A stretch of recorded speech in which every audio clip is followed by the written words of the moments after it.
इस पर शहरों के नाम रखे गए हैं, इस पर अर्थव्यवस्थाएं बनी हैं, इसके लिए जंगें लड़ी गई हैं, इस पर आपकी जिंदगी निर्भर करती है।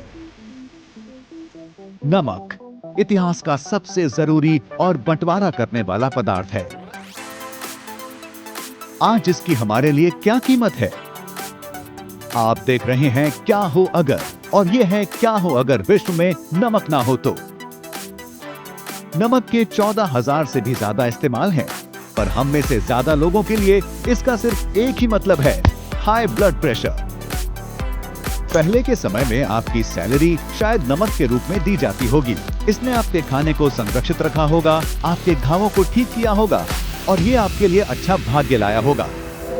आज बर्गर, नमकीन बिस्किट और वो फ्रेंच फ्राइज का स्वाद अच्छा करने के अलावा नमक D-icing, chemical processing, water treatment, farming और तेल और गैस उद्योग में कई इस्तेमालों के लिए जरूरी है। ये दो तत्वों से मिलकर बना है, जो अकेले आपको मार भी सकते हैं, पर मिलकर ये आपको जिंदा रखते हैं। सोडियम को पानी में डालने पर क्या होता है, क्या आप देखना चाहेंगे? क्या आप जानते हैं कि क्लोरीन आपके साथ क्या करती है?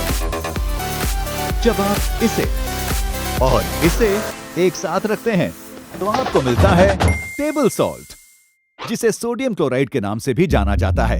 एक साथ मिले हुए दो खतरनाक तत्व जिसके बिना आप जिंदा नहीं रह सकते। नमक के बहुत सारे महत्वपूर्ण फायदे हैं, जैसे कि आपके शरीर को नर्व सिग्नल्स भेजने में मदद करना, जिससे आपकी मांसपेशियां आराम कर सकें और सिकुड़ सकें, ताकि आपका दिल खून को पंप कर सके। ये पोषक तत्वों को पचाने और संक्रमणों से लड़ने के लिए भी जरूरी है। पर वहीं रुकिए श्रीमान पीनट, इस अच्छी चीज का बहुत ज्यादा इस्तेमाल आपको नुकसान भी पहुंचा सकता है। जहां कम ब्लड सोडियम से थकान, उबकाई, दौरे आना या मौत भी हो सकती है। ज्यादा नमक खाने से वो आपकी कोशिकाओं में जम जाता है, जिससे आपका खून गाढ़ा हो जाता है और आपके दिल को ज्यादा काम करना पड़ता है, जिसके फलस्वरूप हार्ट अटैक भी आ जाता है। आपके शरीर में प्राकृतिक रूप से 40 चम्मचों के बराबर नमक होता है, जो आपके वजन का लगभग 0.4% होता है। पर हर बार आपके रोने पर, पसीना आने पर या मूत्र विसर्जन करने पर आप उसमें से कुछ नमक खो देते हैं, जिसे वापस लाने की जरूरत पड़ती है। अमेरिकन हार्ट एसोसिएशन ये सलाह देता है कि वयस्कों को एक दिन में 1500 मिलीग्राम से 2300 मिलीग्राम नमक का सेवन करना चाहिए। पर ये सिर्फ एक चिप्स के पैकेट या 2 कैलिफोर्निया रोल्स के बराबर है। इसी बीच वो बर्गर और फ्राइज जिस पर आप नजर रखे हुए थे, उनमें लगभग 3400 मिलीग्राम नमक होता है। तो शायद आप सोच रहे होंगे कि अब नमक के सेवन में कटौती करनी शुरू कर देनी चाहिए। बिल्कुल, पर ऐसा पूरी तरह से ना करें। 1930 के दशक में कैम्ब्रिज यूनिवर्सिटी के डिपार्टमेंट ऑफ एक्सपेरिमेंटल मेडिसिन के डॉक्टर रॉबर्ट मैकेन्स ने 4 प्रतिभागियों को 10 दिन तक बिना नमक के रहने को कहा। पहले उन्होंने उन सब के शरीर से सारा नमक पसीने के रूप में निकाल दिया और फिर उनके द्वारा खाए जाने वाली हर चीज में से पूरी तरह नमक निकाल दिया। प्रतिभागियों को जल्दी ही यह एहसास होने लगा कि उन्हें किसी चीज में कोई स्वाद नहीं आ रहा है। फिर थकान होने लगी और वे इतना थक गए कि उनसे खाया भी नहीं जा रहा था। हाइपोनेट्रेमिया के संकेत दिखने लगे, जिसका मूल रूप से मतलब होता है कि आपकी रक्त कोशिकाएं फूलना शुरू हो जाती हैं, क्योंकि आपके शरीर में पर्याप्त नमक नहीं होता है जिससे यह नियमित हो सके कि एक कोशिका कितने पानी का सेवन करेगी। इलाज न करने पर हाइपोनेट्रेमिया से दौरे पड़ सकते हैं, आप कोमा में जा सकते हैं या आपकी मृत्यु भी हो सकती है। जांच के अंत में सभी प्रतिभागियों को नमकीन खाना दिया गया। कुछ ही मिनटों के अंदर उन्हें फिर से स्वाद आने लगा और उनकी ऊर्जा भी तुरंत वापस आ गई।